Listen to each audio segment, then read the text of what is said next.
The Bahamas Chamber of Commerce taking a proactive approach to help steer the country into economic recovery. The Chamber announced plans today for its second State of the Economy report that will take an in-depth look at the country's economy. The high-level meeting will also attract several foreign representatives who will share ways to ensure that the country's credit rating remains in good standing. Betty Thompson-Moss reports. The Nassau-based meeting will allow experts to closely examine the current economic environment. There will be input from the government on its fiscal policy, the World Bank on credit ratings, and the state of the local banking sector, as well as foreign investment, the country's economic standing, and the road to recovery pertinent to organizers. There are signs of some recovery in place. We're not where we want to be yet, all right? We're not out of the woods, notwithstanding that the IMF has given us a better report, all right? So we're looking at a certain rate of growth in the economy. So we're not where we want to be, but we are seeing that there are some signs that there is some recovery in place. CEO of the Bahamas Chamber of Commerce, Edison Sumner, says the recovery process highlights significant growth for Grand Bahama. We heard recently about the government's announcement about a multi-billion-dollar development deal that's happening in Grand Bahama.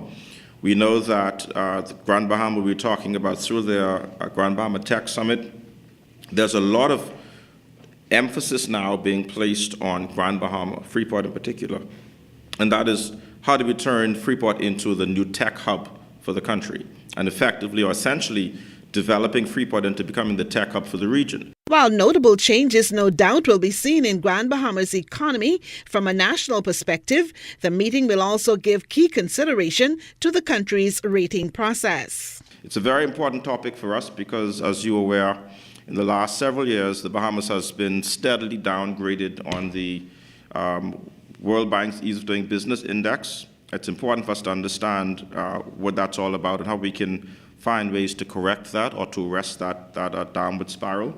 We are pleased, however, that in the last report released that we are now just holding the position that we had, and even with the credit rating side of it, that we saw no further downgrade. So that's good news for the country.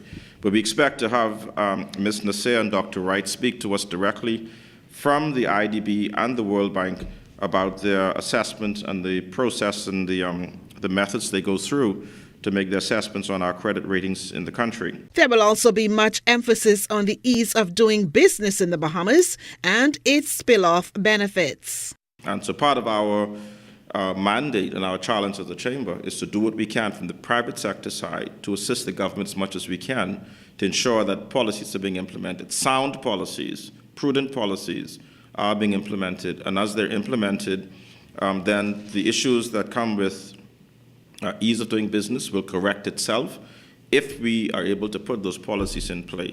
As the Chamber is set to meet in its State of the Economy session, Sumner says there have been some advancements in the way local business is being done, and this is a step in the right direction.